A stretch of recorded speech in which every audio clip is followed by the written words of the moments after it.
superpower of learning to be alone and enjoying it. You know, if you're going to create anything of value in this life, you're going to, even if it's with other people, you're going to have to be willing to be on your own for a bit, to forage on your own, to take walks alone, and then return to people, to your tribe. So, Hardest moments of your life, you'll find yourself standing alone. These times will shape you, making you wiser, stronger, and braver. Hola amigos. Today, well, I think we need a little bit of a catch up because since last time I did a YouTube video, World War III's booted off. And apparently this whole gaff's getting shot at and it's getting bombed apparently to the local media. So, at least the UK media know more about what's going on in Dubai than I do. That's the most important thing, you know. Fucking helmets, mate. Helmets. But there's no bombs going off.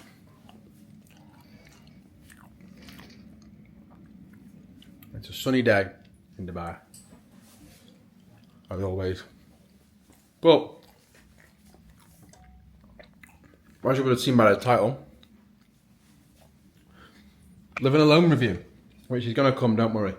But I've decided that the smart idea at 12:20 in the afternoon in peak Dubai heat would be to go for a run, because I like doing hard things, and I need to get a little bit more out in the warm weather, so that apparently the stats are that if you run in a warm climate and then you go back to a cold climate, you can knock like 5-6 minutes off your time. So if I can get out more now over the next 6 weeks, before we fly, 5 weeks before we fly back to the UK, then let's get out as much as we can. So that's what we're going to do. We're going to get out, we're going to run. We've got 14k, nice and steady, get some good beats in the ears, and just plod along and try not to be dehydrated. So once I'm back, we'll run through the whole topic. But in the meantime, we're back in about an hour. I really need new pillows. I need to get pillow covers because those red ones, they just ain't it. Like, they're just sticking out like a sore thumb. But YouTube, so including the title in terms of living on your own in 20s, if this relates to anyone who is currently living alone or is about to move out or is just in a sticky situation, I've compiled a list of what I sort of think in terms of thoughts, expectations, and wish someone sort of told me before I went to live on your own. Because I think when it comes to your own personal happiness, a location, a moving countries won't make you happier. You know, more money doesn't make you happier. I think happiness is internal, and I think that's a big thing in which I've soon realised. And again, it is some externals as well, and obviously external can impact internal. Of course, let me just check that on. External can obviously impact internal, but I think a lot of happiness is coming from how happy you are with yourself, how happy you are with the decisions that you've made at this point in time in your life. And yeah, so what I wish I knew about living alone for the first time. Now, as a backstory, I'd never lived alone before moving to Dubai, and then moved to Dubai, lived with someone, and then now don't. So, living alone for the first time. First one, it feels easier at first, then the dust settles and the emotions come through. I now believe this is completely normal and embracing both the ups and the downs. Because when you do anything and when you make a big change in your life, like I think when I got the apartment, I was like, I was buzzing. I'm like, oh my God, I've just got this brand new apartment in Dubai. It's brand new. No one's ever lived in it. It's mine, and my hard-earned money from the business I've built has paid for an apartment in Dubai. And anyone that lives in Dubai, or anyone, knows that Dubai ain't cheap. Moving apartments is not cheap at all, right? And to be able to do all that and not have to borrow any money from anyone or credit cards or anything and still be okay, felt amazing. And then obviously once that dust settled, then I was a bit like, all right, okay, you know, there's quiet periods, there's familiarities, there's previous routines, which almost leaves you feeling a little bit lost. And I think you've got to embrace both of them. because a lot of people only want to know the good and not the bad. Only want to feel the good, not the bad. And I think you've got to embrace both sides of it. And for the start, there's a high, and then after that, the emotions will settle. You do feel a little bit like, whoa, I'm in this place on my own, and it can feel a little bit eerie. But you've got to make it like home, I think. Now, you will feel a weight lifted off your shoulders. Living with someone else can be claustrophobic over time. I don't know what it's like living in a house, but I know it's like living in an apartment, and it can feel claustrophobic, especially sort of in an apartment in Dubai. It's very, very on top of each other, and it's only a small place, a one-bed apartment, so it can feel quite claustrophobic. And almost when you've got your own space and you've got more space, and it's just you, it's almost like you get a moment to just go, and you've just got your own space, so it's nice.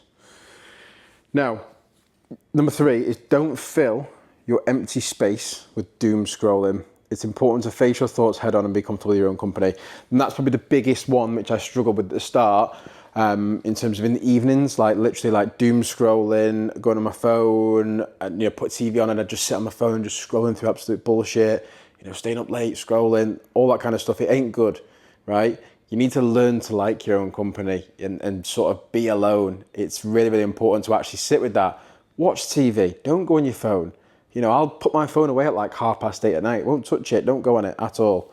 And I think if you're just filling your time with doom scrolling, that algorithm's strong. So it's just going to pick up on shit. And if you're going through a bit of shit and that algorithm's just feeding into that, you're just going to make you feel worse and worse and worse. And you want to be in a good headspace. So protect your inputs at all times, I would say, in terms of doom scrolling. That's a big one for me. Change your routine. So number 4 is change your routine. Do not live the exact same routine as the old location. So if you do the exact same thing you've always done in terms of routine, in terms of day-to-day, in terms of structure, then the emotions are going to feel it, the emotions are going to come with you because nothing's really changing. You're just putting yourself from one place to another. And it doesn't actually, if you want to feel different and feel a certain way, you have to actually think about how you can actually change how you're living and do things you wouldn't normally done. Whereby it was your time taken up previously that now you can free yourself up. Change how you do things. For example, in the mornings, I always did this because it's an absolute non-negotiable and I wouldn't change it regardless of where I am. Wake up in the morning, I'll go for a walk, I won't look at my phone. I bought myself a nice coffee machine. I make myself a nice coffee. It's a nice little ritual which I've never done before. And then I sit down, I read my book, I sit at my kitchen table. Old place didn't have a kitchen table. It's these little things and these little bits and bobs. I've changed my routine around. So I started training in the morning. In the afternoon, then I will go out to the pool for like half an hour in the middle of the day to break the day up. Little different things. In the evening, I will go for a walk. I never used to walk in the evenings. And it's little things like this, which I'm doing differently, that is different to my old routine, so I can actually change and it's not just putting myself in a different environment. Number 5, do things you've always wanted to do. Book trips, solo travel, do it all alone. And that's one of the big things I'm going to be doing in terms of this year and sort of next year. Said to myself, Bali's on the list and spend the time living in Bali, whether it is August or depending on the back end of the year. I'm not too sure which way it fits around sort of UK and travel plans and seeing the lads back home, but definitely want to spend a period of time in a different country on my own, like Bali or Thailand. If it's Bali, it'll be August. If it's Thailand, it'll be towards the back end of the year, sort of January time. But I'm not too sure, but definitely want to do that. Like do things go places you've always wanted to go to. Go and eat at restaurants you've always wanted to go to. Go and travel places you want to. It'd be the scariest thing I've ever done probably, but that's or the most uncomfortable I would say, but it's something I've always wanted to do. And I can just be like, I'm just going to book a plane ticket and go. And there's something very, what's that word? I can't think of that word. What's the word? Where it's stuff like you've got control over your decisions. I can't think of it. But yeah, it's very weird. I can't think of the word, but I could just book a flight and not have to tell anyone or ask anyone or have a conversation with anyone. I can just go if I want to, right? No responsibilities, I guess. Number 6, keep your place clean, right? I've always been like a clean freak. I need things clean. If I have mess anywhere, in my bedroom, in my kitchen, in my living area, don't like it. It makes my head completely cluttered. Everything, I'm not like saying I'm OCD, but everything has to be clean, because if your space is clean, your home is clean, then your head will be clean. I work at home, I work at a desk over there. I eat there, I chill here, sleep in there. You know, I need this all clean. I need it nicely looked after. And again, it's your own space, so look after it. But I think definitely keeping your space clean, fresh, candles smelling nice is really, really important. Number 7, focus on your energy again and be careful of who drains it and who adds to it. If you're in a spot whereby energy was being drained and you take yourself away from that situation and you've noticed yourself just be like, feel different, protect that. Understand that for future. Like, be wary of if you're in a good space with regards to living on your own and you've been, you know, plodding along, working on yourself, changing, and then there's people in your life that drain your energy and don't bring you forwards in your life, then cut them off, because I had to identify at the start of the year who I had to cut off in terms of bringing me down from where I wanted to be this year, knowing everything that I was going to have to go through. It's like, where's the bad influences? Where's the sort of people you were just forcing going out with, etc.? Really, really important to actually look at that and not put time into those people. And just really, really be careful of who protects your energy on a day-to-day basis. It's important. Number 8, things take time. You won't feel like yourself straight away, but you will eventually. And that's what I tell myself. You know, some days there is good, some days there is down, some days it's like, for the most part, I'm absolutely sweet. Like, I'm feeling great every single day. I've changed a lot of things in terms of my habits, in terms of behaviors, in terms of how I'm living. And I'm feeling like a new person, mentally and physically as well. So that's good. But again, it's only been a month. Like, it only has been a month, but I think, you know, it's flown by, and I feel like I've been here for like a year. Like, it feels so, so normal. And I think over time, just making it more like home is really, really important. It took me like a month to get all these decorations in here. But again, as soon as I put those decorations in, it just felt like home. So, and that's important. You've got to make it yours in a sense. But yeah, things take time. Anything pulling you back to your old life is just comfort. It's important to push forward if you want to grow. So if you know, made a decision for a reason and you were comfy and there's thoughts in your head that pulls you back to that, that's just your ego settling for comfort, because there would have been a reason behind why you wanted to move out, etc., and live on your own.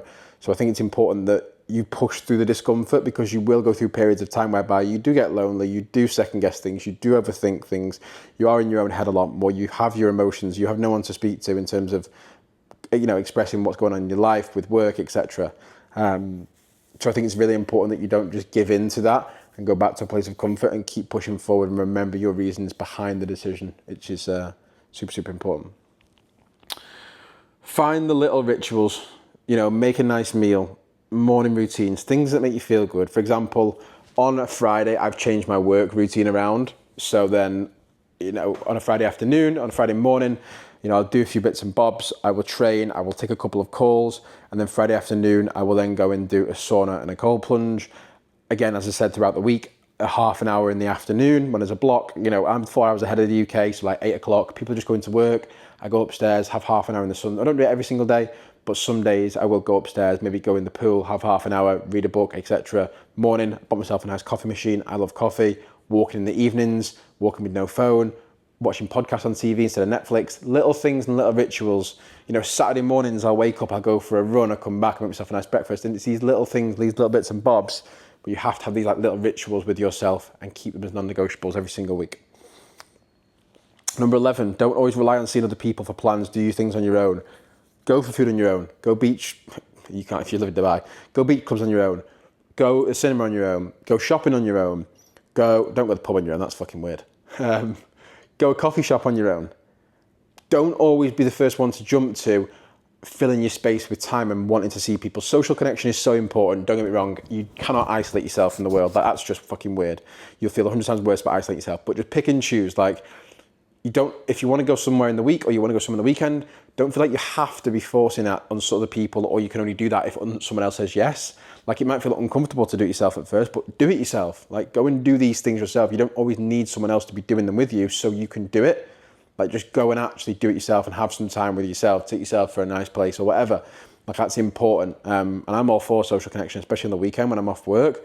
But aside from that, like, I will happily, you know, go cinema, go beach club, go restaurant, go for coffee on my own. And I'm comfortable with that because I'm comfortable with my own thoughts now. But that's pretty much it. That's 11 things which I thought and got into my head. I think one of the things I would say is the biggest thing is, like, spend more time alone with your thoughts is the best thing to do. Don't numb your thoughts and feelings. Don't, because one of the big things I said to myself with regards to making this change this year was drink less. I've drank twice this year. I know it's a big thing for me in terms of mentally that it knocks me back. It knocks me back for about 3 or 4 days. I get my head up my arse. I don't have that drive. I don't have that same focus, and I don't want that in my life. Like, I'll pick and choose my battles, but I chose to drink less because I knew what was going on. I chose to cut people out because they were bad influences on me, and really protect in terms of who I was becoming. I've cut out nicotine. I'm 4 weeks clear of nicotine. You know, all these little things which I'm changing from my old self, which was attached to my old version of me. It doesn't align with the version of me where I'm going towards in terms of my life, in terms of the life I want to build. So I've had to make those decisions and cut those things out to align with the person I want to become. And that's really, really important. Before you've even became that person, you have to embody how they would act right now. So I think that's important. And spending more time alone with your thoughts, process it more. Like, I'll work without music. I will walk without my phone.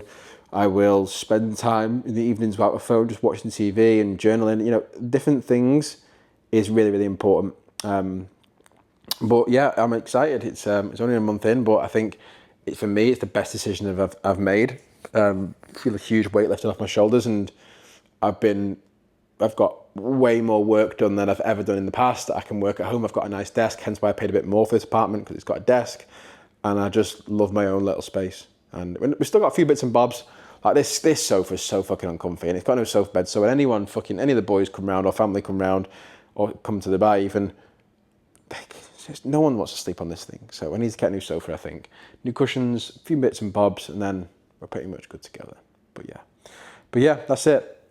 So if you are going to move out in your 20s, if you are living alone in your 20s, if you're in a different country in your 20s, if you're traveling in your 20s, here's to figuring it out and building my dream life one day at a time. So hope you enjoyed. Thought that was a bit of wisdom for you. Figuring out YouTube at the minute. I'm trying to find the blend in terms of, do I want to go down the lifestyle route? Do I want to go down the educational route? I know I said I would do both, but I'm just trying to figure that out. So bear with me on the YouTube. There's always going to be one weekly. I made a promise to myself for Q1, and I love doing YouTube, so it was here to stay. It's just about finding that route. But hopefully you enjoyed, hopefully you find it useful, and I'll see you in the next one.